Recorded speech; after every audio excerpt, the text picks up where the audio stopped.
just read my thing. Hey, Carrie. Yes. Hey, you can't see the panelist, or maybe you can because you are a panelist, I can Yes. see the slides. but you can't see where it says panelists, Scott Lawrence and Carrie Childers. I cannot. Okay, good. Yeah, it's because you're sharing the power.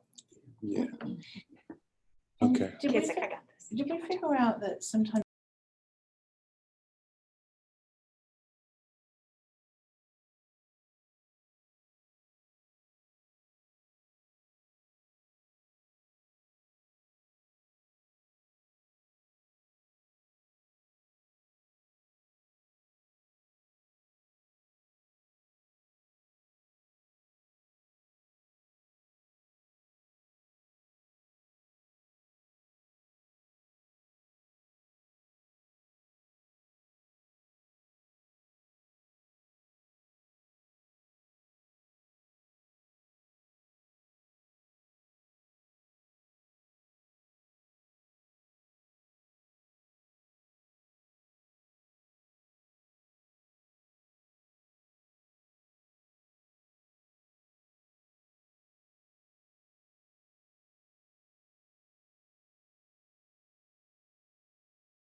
Hey, y'all.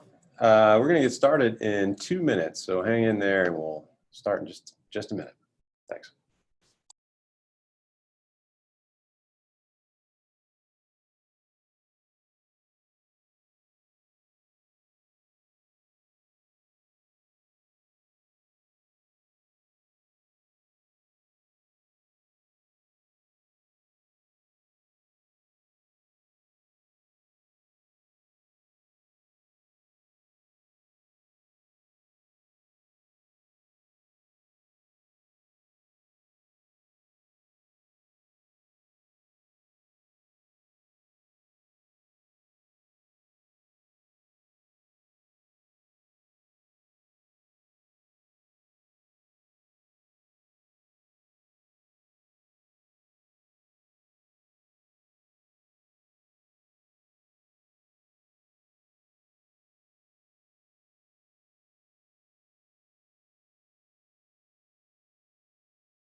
Hi, everyone.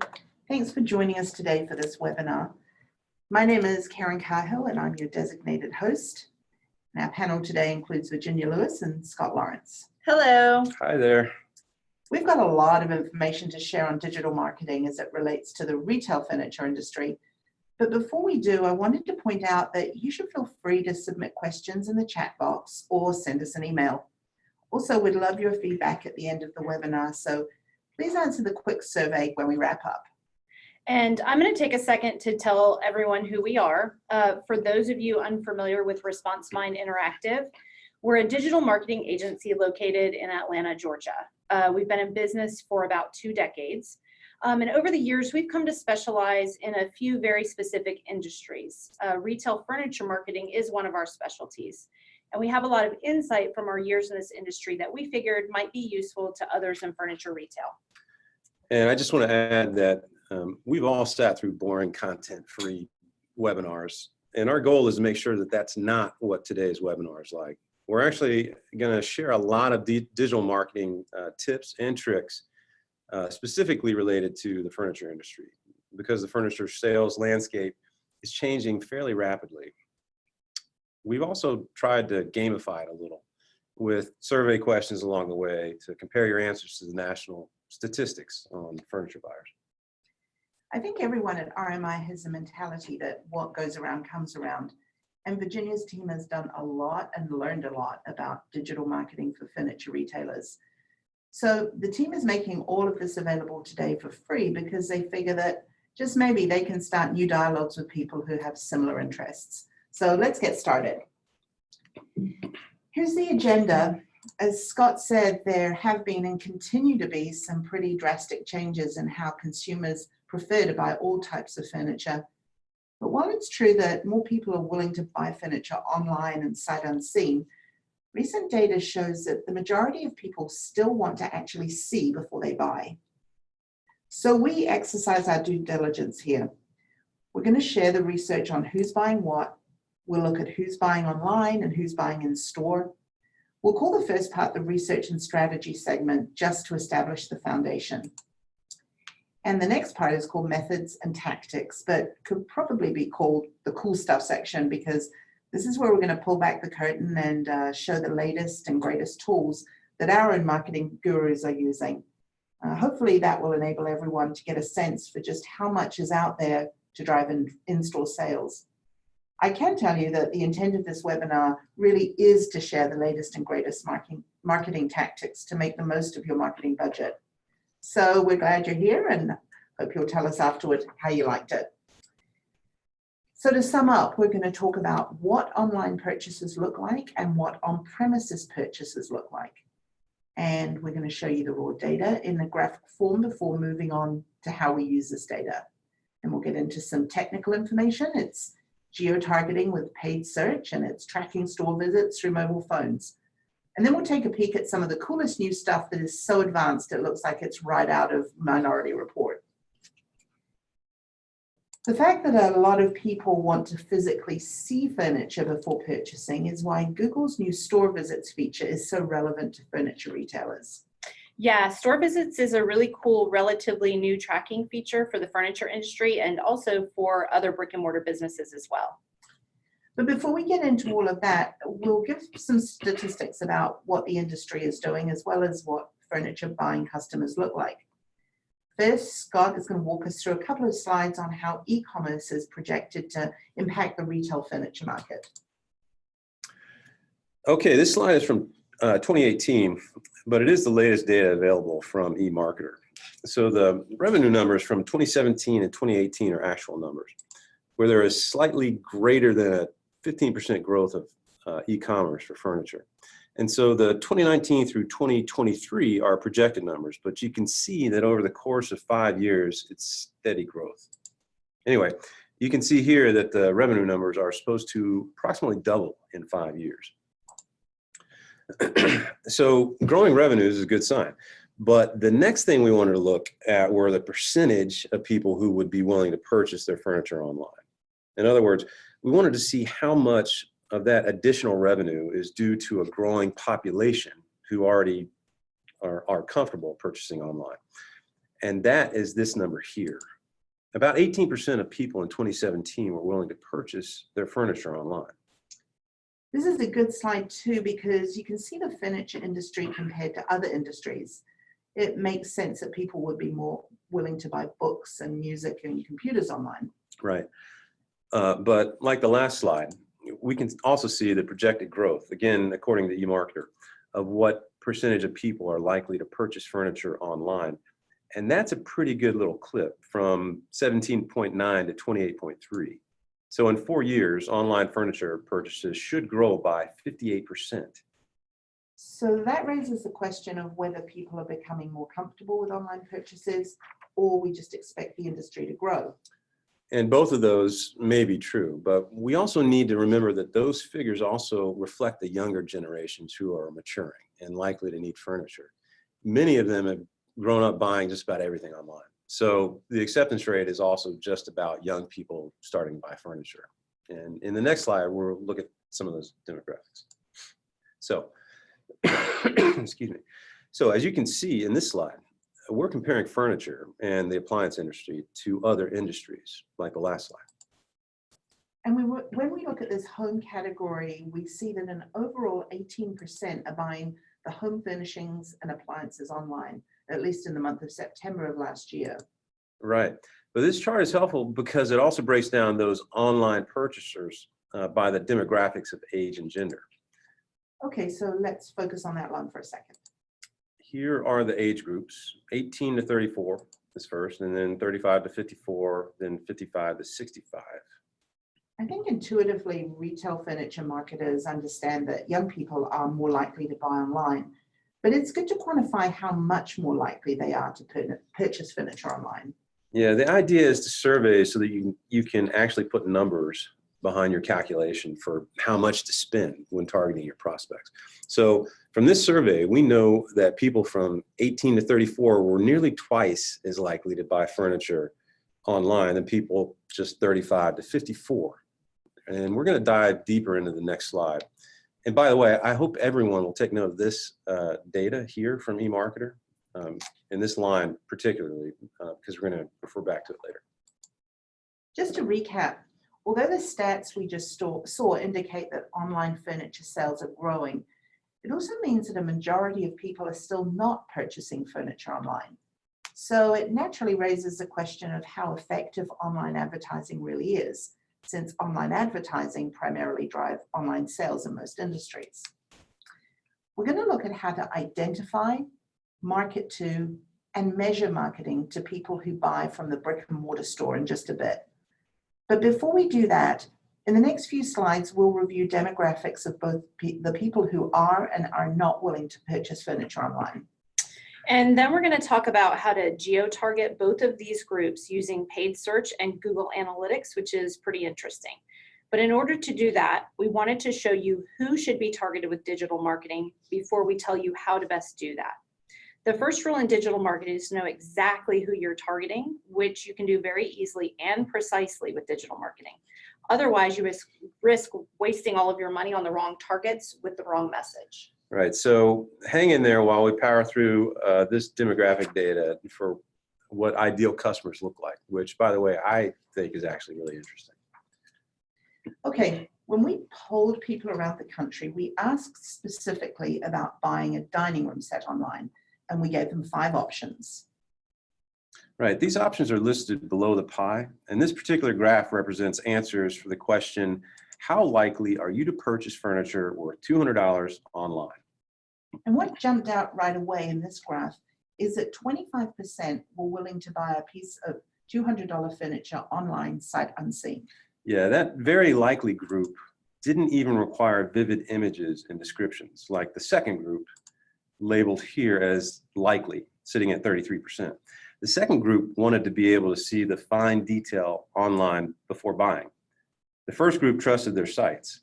But the bigger point is that these two pieces of the pie represent 58%, essentially 3 out of 5 people of this national poll who said they'd spend $200 without actually seeing the furniture in person.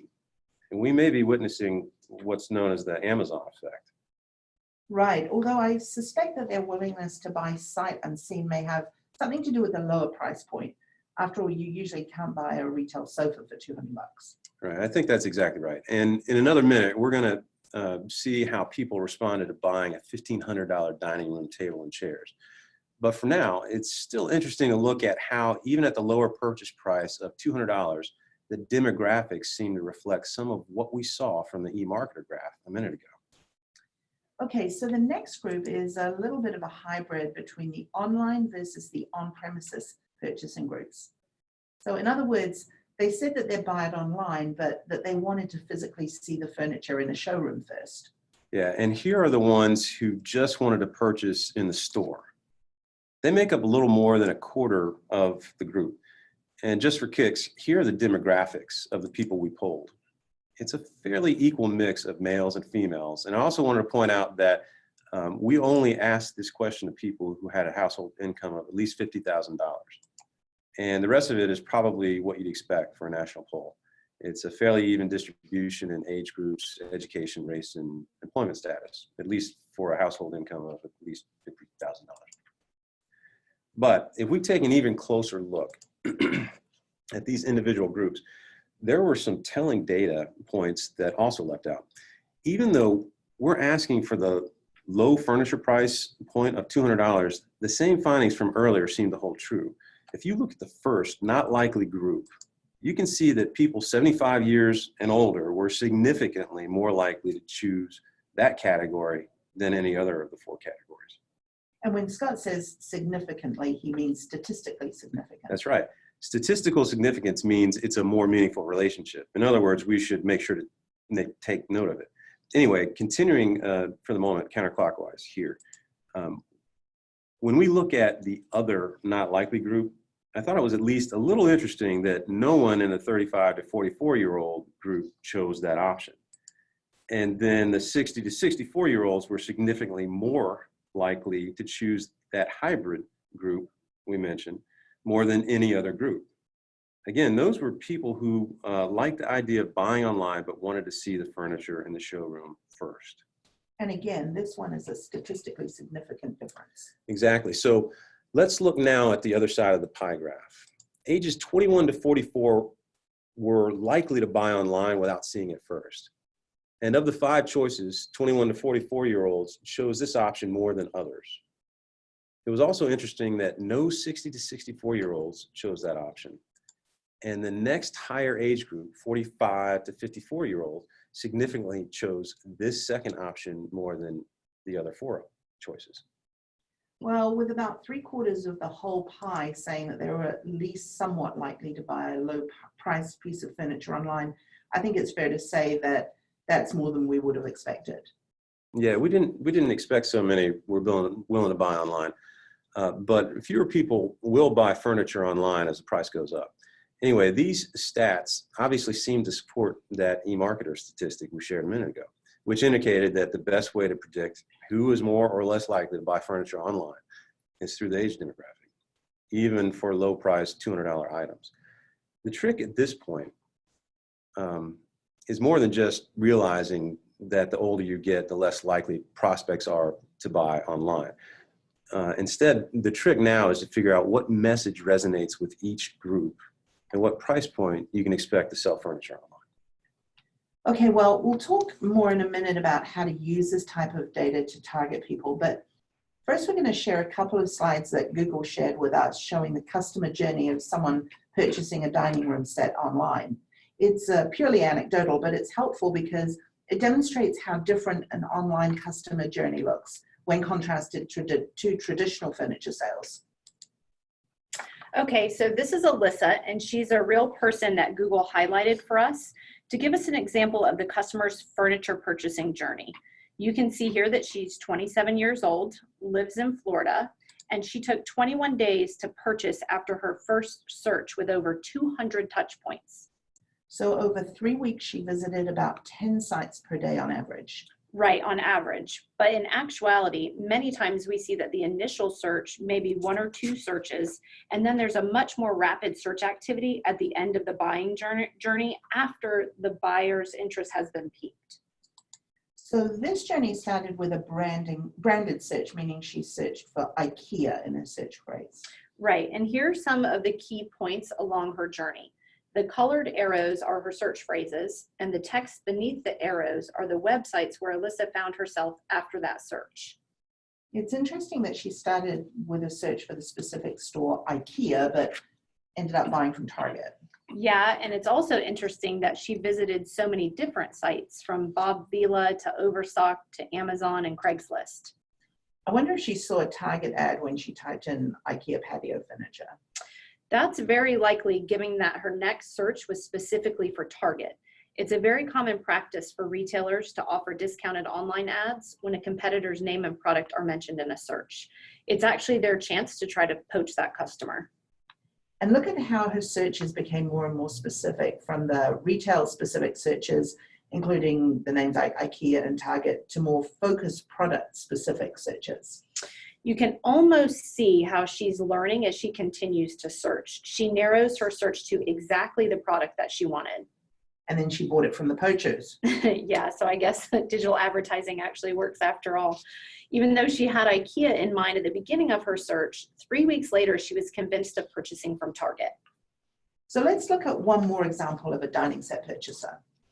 Okay, so here we have Indra, and she's 31 years old and from California.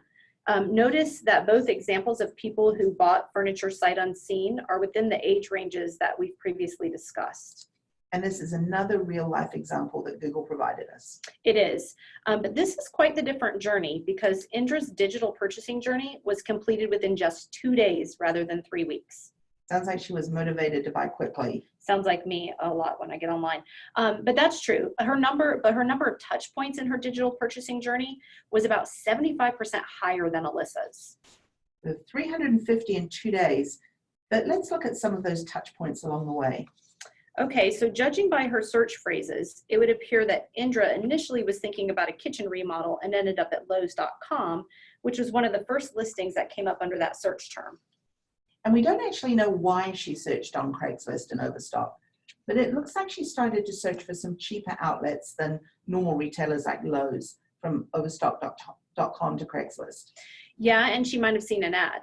I mean, if I ran the Overstock digital marketing campaign for kitchens, I'd probably have had an ad pop up for the search term Wayfair, and you can bet that it would have been an advertisement of a discount.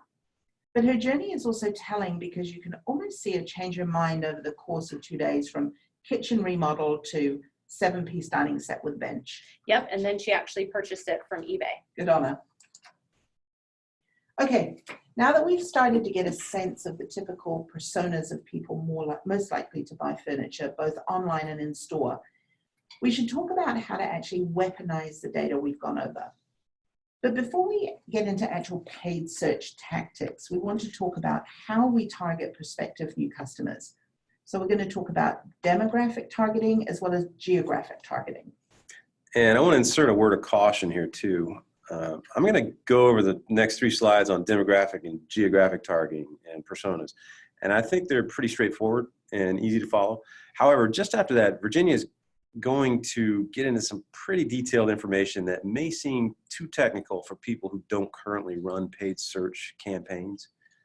But we wanted to include it because we want to actually add as much value for digital marketers listening in as possible. So if you're not in charge of running paid search campaigns and it does seem complicated, I hope you'll do 2 things. And that first thing is just hang in there. This segment may seem heavy for some, but it's only 5 slides. And after the paid search tactics segment, we're going to talk about some cool new ways to target specifically for in-store sales. So you don't want to miss that.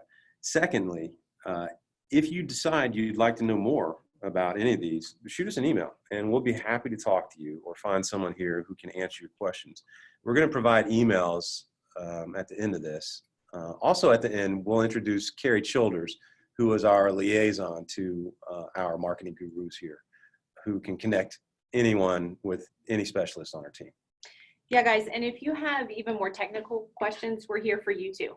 We know it's difficult to keep up with all the constantly changing digital marketing trends and tactics, but we have an army of specialists here who can answer very specific digital marketing questions, from tips for getting the best value out of YouTube advertising to developing an efficient Amazon marketing plan. And as Scott mentioned, we'll provide our emails to you at the end of the webinar. So a minute ago, we saw that a majority of people want to at least physically see the furniture before purchasing, but that raises another important question. How far are those people willing to travel to see the furniture? Well, based on a survey we held last quarter, we asked how far people would travel in 10-minute increments from their homes. And you can see here how they answered. We were happy to see that no one said they wouldn't travel more than 10 minutes. And I think that's what we call a lie scale or a truth indicator in psychological questionnaires.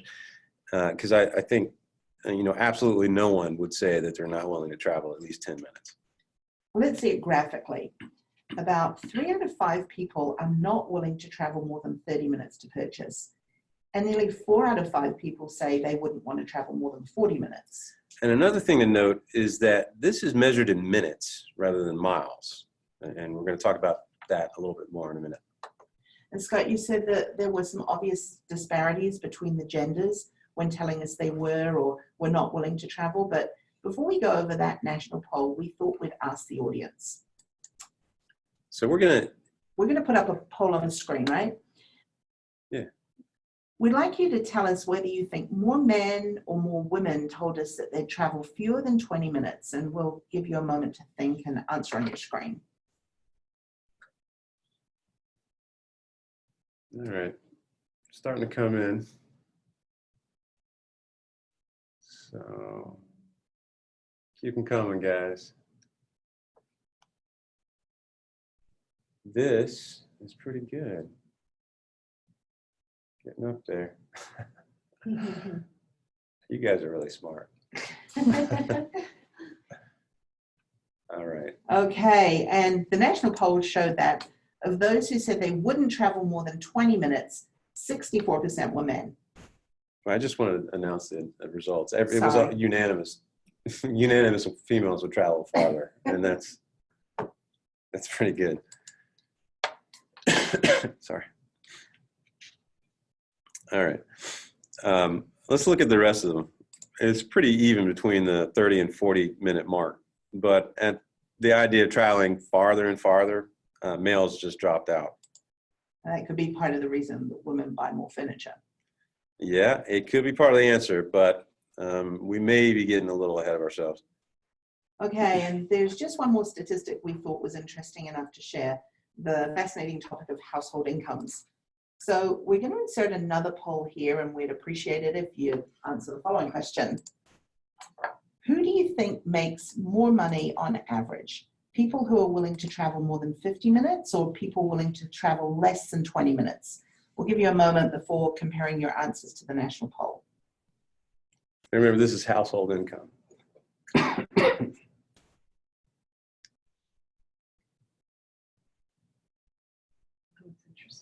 It's like a 50 split. It's 50-50. We need someone else to answer. It's got to be a tiebreaker. All right. Well, okay. It's 50-50. Half said less than 20 minutes made more money. Half said greater than 50 minutes made more money. Okay, here we go. For people willing to travel more than 50 minutes, there's a fairly even distribution of incomes, with 51% having a household income of more than $100,000. Now let's look at those unwilling to travel more than 20 minutes.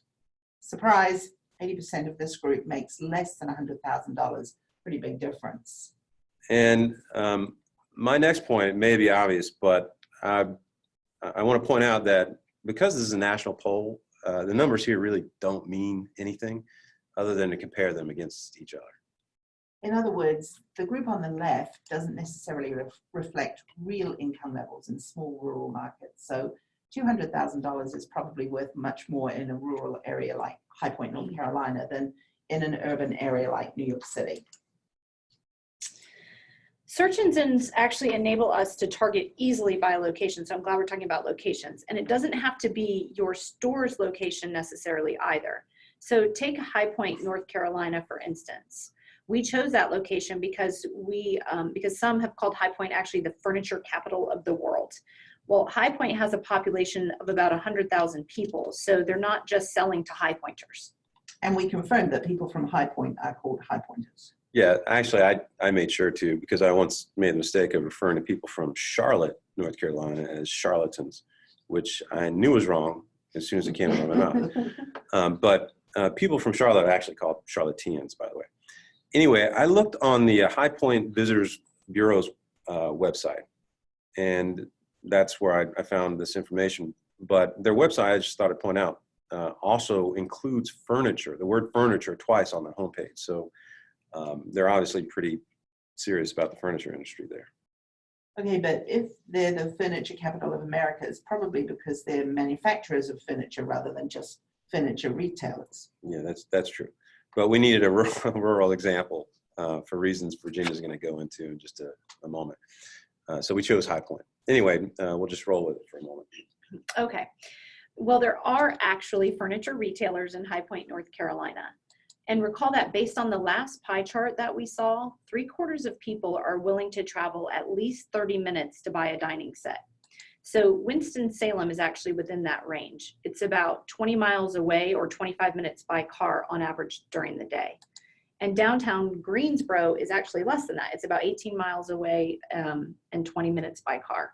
So search engines enable you to target geographically. So a retail furniture store could target about a 25-mile radius around it and hit both of those downtown areas. We found this is how many smaller organizations target when they start out with paid search. But that's not what you recommend.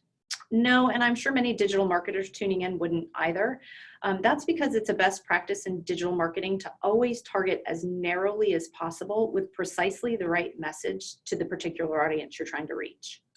And for those listening in for the first time, we actually have another webinar on the importance of precise marketing messaging based on personas. So let us know if you'd like a copy of that and we can send you a link. So Virginia, how would you target using paid search in this area? Well, most search engines enable the same sorts of targeting. Certainly targeting by geography is a must. For instance, both Winston-Salem and Greensboro could be targeted individually geographically. But just a little bit of research will show that Oak Ridge and Jamestown and a couple of places in Forsyth County have higher incomes, and those folks are more likely to buy more expensive furniture. But in our marketing messaging webinar, you talked more about creating the right message for the right person. Right, the more precise, the better, obviously. We're not going to replay that other webinar now, but it's incredibly important to know who your target is and what they want to hear, read, and see. You're certainly going to want to tweak the language of online purchasers differently for those who you're planning to have visit your store. And we've already pointed out that women are more likely to travel and buy furniture than men are. And most paid search engines will allow you to target by age, sex, and income, among other demographics. And just to add on, we know that Google Display Network also enables you to target by behaviors. For instance, we know that for whatever reason, furniture buyers tend to be heavy drinkers of coffee, they're pet lovers, and they're also sports enthusiasts. So you can target people with these behaviors, and that's what we call a very good thing in digital marketing. Okay, so we have one more slide before we get into specific paid search tactics, but the next slide is relevant to the one we're on now because it shows the difference between rural and urban landscapes. Yeah, so we just wanted to point out again that the difference between Google's geographic targeting and the furniture buyer's travel preferences in minutes are not necessarily correlated. To demonstrate what I mean, we're looking at a map of New York City here, which is actually not the most congested city in the U.S., but it certainly has its moment for heavy traffic. So let's consider CB2, which is a pretty nice furniture store on the east side of Manhattan, located here. As you can see, you can imagine, distances in New York City don't have the same travel time as you might find in High Point, North Carolina. And by the way, that blue circle is the same distance as the last map, with a radius of about 25 miles. 15 miles away is a potential customer in Newark, New Jersey, right about here. It's actually a lesser distance than the buyers we considered in North Carolina. But those familiar with New York City traffic probably understand that targeting digital marketing 20 miles away might mean a much longer travel time. Because of traffic. Yeah, and it's trafficy, but it's also because of the abundance of competitors in the area. So on the map, again, there's just a few miles between them.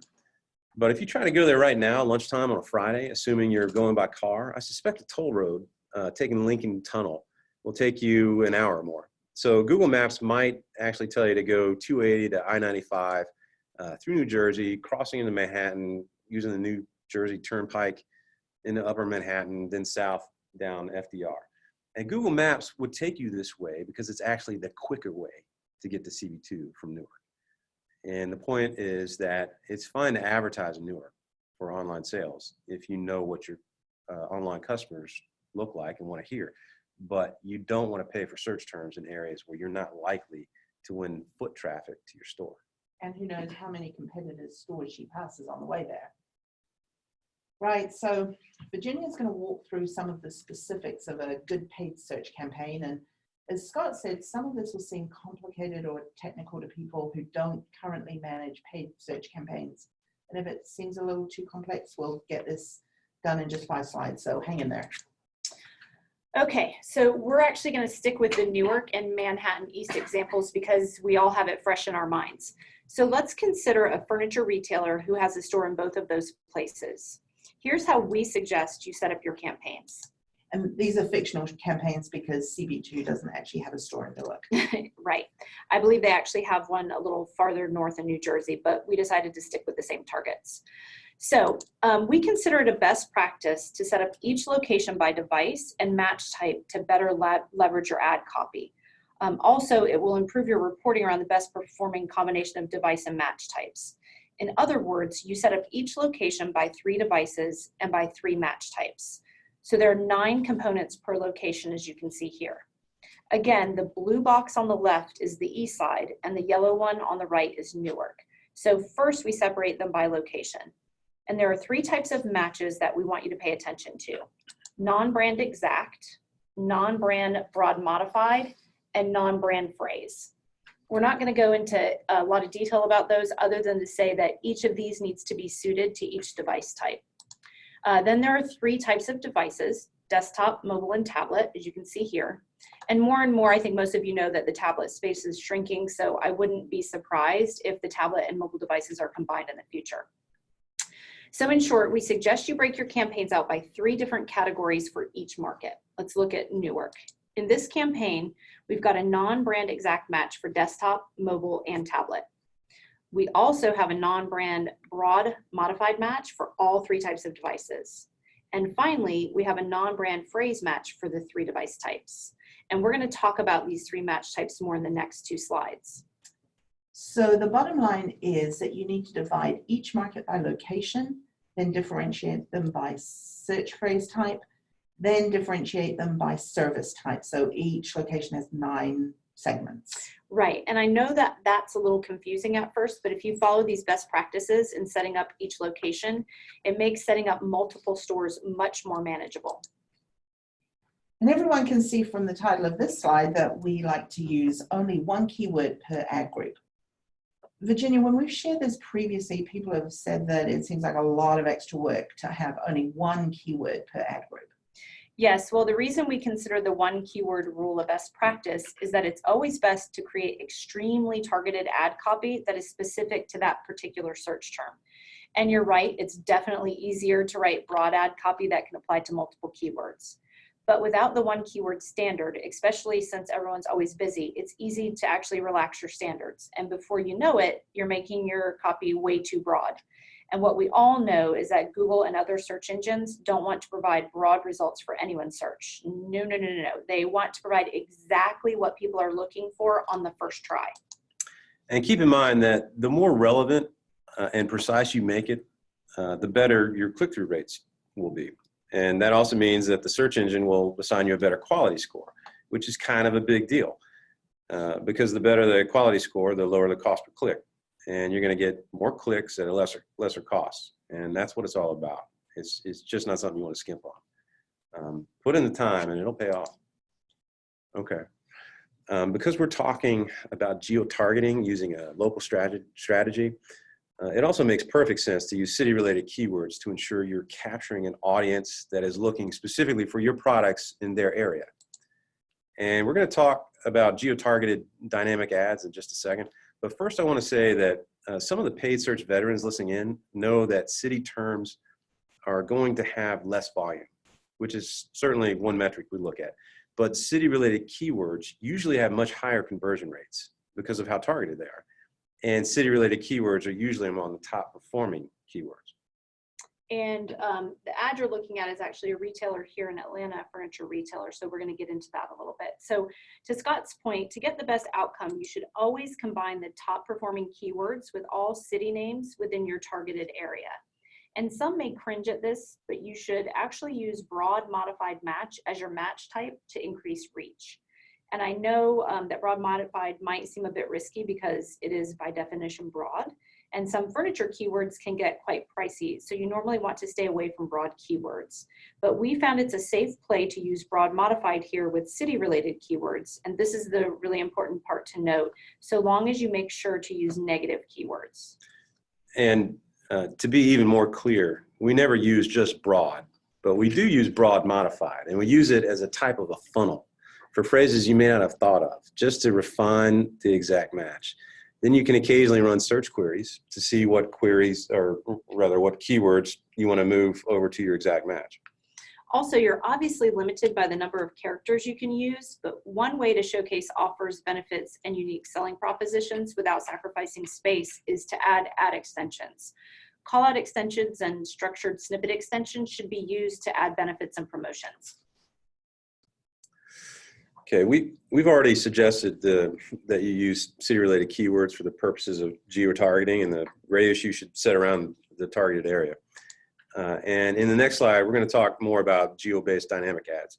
But you can never really forget the staples of a good search ad. Remember the basics. Define the benefits, figure out the unique selling proposition, figure out what your offer is, and always include a call to action so that they're reminded to act now. Two more quick points about this ad. The city or area names should ideally go in the first or second headline. And that's simply because they're more readable than descriptions and catch your target audience's attention more quickly. And that's huge. Secondly, you should use language that locals know. Pinnacle Hills Promenade is a mall in Rogers, Arkansas. It's known by both Rogers Promenade and Pinnacle Hills Promenade, so we use them both. Finally, we want to take a moment to highlight the relatively new dynamic ads feature on Google search. Scott, tell us how difficult this is to set up. This is so easy to set up. So long as you know the address of your store locations. You put the general area here, like we did with Rogers Promenade, and it shows up in the ad. And the store location goes here so you can see it in the ad. We've seen some very promising results from localized dynamic ads, both in click-through rates as well as in-store visits. And we know the in-store visits because it's reported by Google's relatively new program called Store Visits, which we're also going to talk about in another minute. If you're not doing it, you should be. Okay, so before we move into Google Store Visits, this is the point where we take the obligatory 50-second commercial break to tell you about the services we offer. Sorry, we've got a little... That was Scott's phone. It was Scott's phone. Sorry. I told him 20 times, turn your phone off, Scott. All right. Sorry. Okay, are we ready? All right, as you're aware by now, we are a business in place to help people with digital marketing needs. And we found that most companies don't get the performance they want from their digital marketing. Well, we use actionable data like you've seen here today to manage marketing, giving our clients an unfair advantage in attracting and retaining customers. And what you're seeing on the screen is a new offer, and there are 5 offers. The first offer is for your paid search campaigns.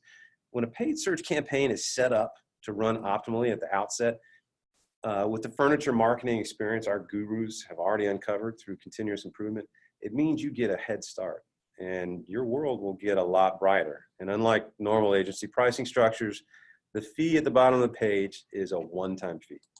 And this one is for SEO audit. There's a lot that goes into search engine optimization in order to get your stores to the top of organic search results. Same goes with social media. There's an often overlooked component of furniture companies' marketing campaigns, but it really does matter. And many companies still struggle with the idea that not all prospects are worth the same amount. but knowing exactly who to target and when and how to target them is a huge advantage to your bottom line, and we can help you do that. And finally, knowing how and where your competitors are winning and losing is the masterstroke for any business. We'll help you gain the insight that you always wished you had, but didn't have time to focus on. And that is the commercial. Okay, I think we're going to insert a poll, if you guys wouldn't mind. We're going to move on to Google's store visits reporting, but first we're asking each of you to simply indicate your interest in any of these products. Please choose one option from the boxes on your screen, and we know that some of you may not be the right person for any or all of these, so you may need to tick the box for your teammates. If you think your organization will benefit from learning more, tick the appropriate box and we'll follow up to figure out the best person, and just give it a little bit more time there for everyone to respond.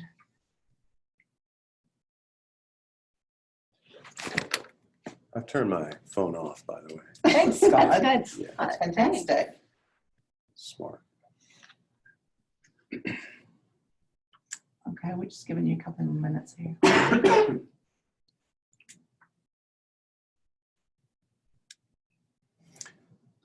Just a few more seconds here, guys, to be able to, we appreciate everybody participating.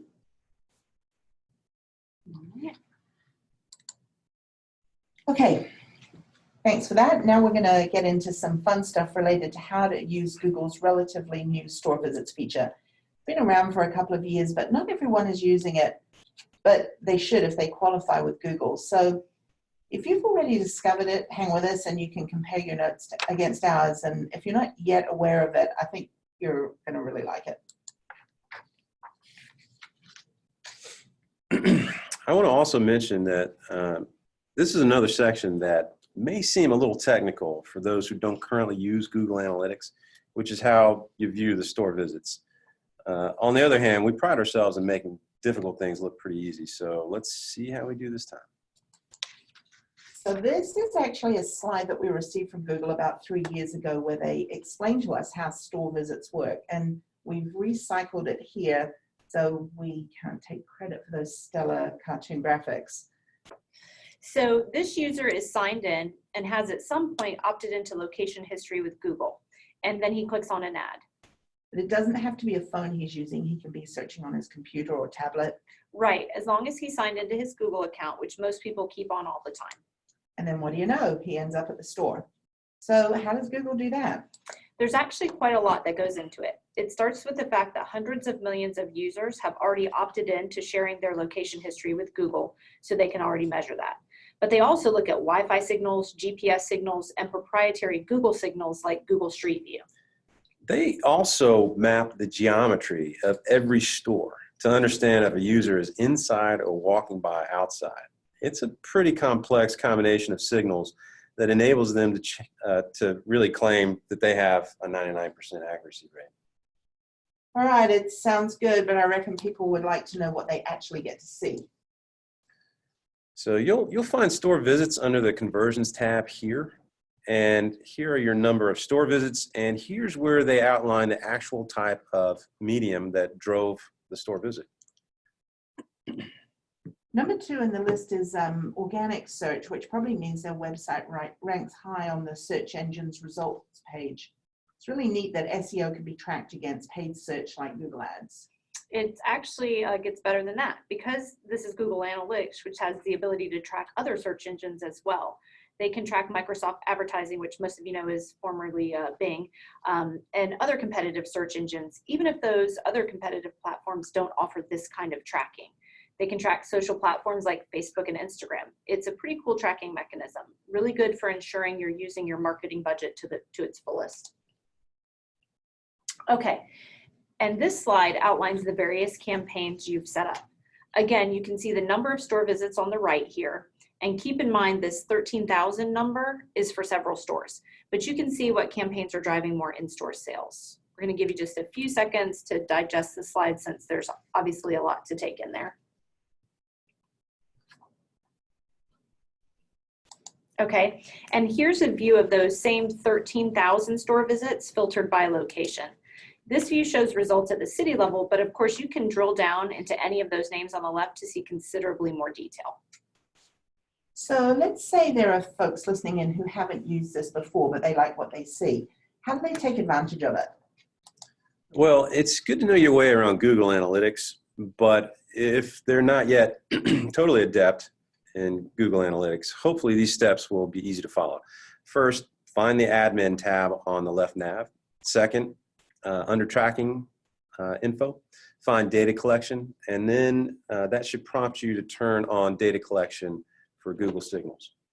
And there's a wait period of some time. Yeah, there's a wait period. It's usually 30 to 60 days for the feature to be available. So it's important to get things moving quickly, but you also need to have enough data for Google to use. We've seen it work for businesses with multiple stores. It's less clear how available or quickly the store visits feature would be without enough data. Also, Google doesn't enable every organization to use it, but we can take a look at it for you if you're interested. So the technology we're about to go over is even newer than Google's Store Visits product. This is pretty cutting edge stuff and we're excited to share it here. Virginia, can you explain how these new location-based technologies came about? Partnerships. Not everyone has the reach of Google's massive empire, but there are smaller organizations that can seem quite large due to their partnerships. In fact, we work with one group who's built out a network of more than 600 partner apps and more than 50 million unique users, all of whom have users that have opted into their app's location services. And they use their partners' ability to post notifications to what they consider are ideal candidates based upon where they are. Well, let's look at an example of that. Okay. Here's a push notification that someone might see when they're walking into a hair salon in the same shopping center where there's an Old Navy. And when they swipe up, they'll see Old Navy's ad. But they don't have to see a push notification like welcome to Old Navy, right? It could be there's a sale next door or 50% off for the next 90 minutes. Right. And it's pretty exciting technology because you don't have to target next door either. You can target anywhere you want, including your competitor stores. Furthermore, it doesn't have to be a static ad. It could be a carousel ad or an animated ad. And it can send you to a store locator, your site's homepage, or wherever makes the most sense. Okay, imagine someone walks into a Rooms To Go store and they get a notification that reads, "This furniture is all on sale." And then they swipe up and they see this ad. That could be a compelling ad. And that ad could go to a locator page to take them to the nearest Havertys. That's right. Of course, they don't have to target competitor stores. They could be sitting in the mall and know that they're close to a furniture store. And they can even target people based on previous behaviors as far back as 2 years. So for instance, you can target anyone who has visited an Ethan Allen store in the last 2 years. So it's great location-based advertising with the addition of previous shopping patterns mixed in. Yes. And at the risk of sounding like a game show host, it actually gets even better than that. It's exciting stuff because we can actually layer on income levels, gender, age, and other demographics. So for instance, let's say you want to target people in a particular high income zip code because you know they're the ideal candidate for high-end sofas. Well, this location-based advertising is targeted so granularly that we can now target down to the block level. So you can remove any apartment complexes or any area that you consider a less than ideal area, plus add on any income and age criteria you want to overlap for that geography. That is very granular, to put it mildly. And it can be used a little like, I think, what the kids these days are calling a hack, because if you can see previous behaviors, you can tell who's recently been visiting furniture stores. And that may mean they're soon at the bottom of the sales funnel and pretty likely to purchase furniture soon. Right. They're called geo audiences, and you don't have to target just furniture stores. We know, for instance, that, again, for a reason we don't necessarily understand, people who are pet owners and drink plenty of coffee are great prospects for furniture. Well, you can set up any audience, like people who visit pet stores and spend time in coffee shops. So to someone listening in now, they might be thinking, what's the catch? And well, the catch is it's not free. There's a cost per viewed ad, but much of the risk is actually mitigated because the advertiser doesn't pay unless the person swipes up to see the ad and then holds the ad upright for at least 3 seconds. And it's especially well priced for furniture retailers because it's the same price per viewed ad, whether you're a furniture retailer or a used tire shop. Okay, let's take a look at the types of reports people can expect to see. Okay, the great thing about this location-based technology is that it provides just a wealth of data that just wasn't available previously. You can see foot traffic pattern tracking that we only dreamed of just a couple of years ago. So it appears you can tell pretty quickly if you're getting your money's worth from the investment. Right, well, you actually get a report of where and when the ad was viewed, so it's pretty detailed, but it's also helpful in measuring trends like this one. And speaking of trends, there's also now something called dwell time that's measured. The people's identities are anonymized, but you can see where people are spending much of their time. So tracking of behaviors has really never been quite so robust. Robust and potentially a little creepy. You know, like I said, it's anonymized data. So it's not possible to call a person and ask them why they're spending so much time at the bakery or other places. Well, that's good. And on that note, I think it looks like we're just about out of time. So I wanted to ask everyone to please take 30 more seconds and fill out our feedback form. We really appreciate honest feedback and suggestions for future webinars. And one other thing, we actually referred to Carrie Childers earlier in the webinar because she is the go-to person for all of you who want to be connected with one of us. So please take note of her email and phone number here. If you have questions, she can connect you with the right person quickly. I actually think Carrie's on the line. Carrie, are you there? I'm here. Nice to meet all of you. I'd love to learn about your digital marketing goals. Thanks, Carrie. I think that's all we've got for today. So if you could fill out the feedback form, we'd really appreciate it. It's been great having everybody here and having the chance to talk to you all. We appreciate you tuning in. Thank you for filling out the feedback form, and talk to you again soon. Okay, guys, I think that's a wrap. Thank you, everyone. Until next time.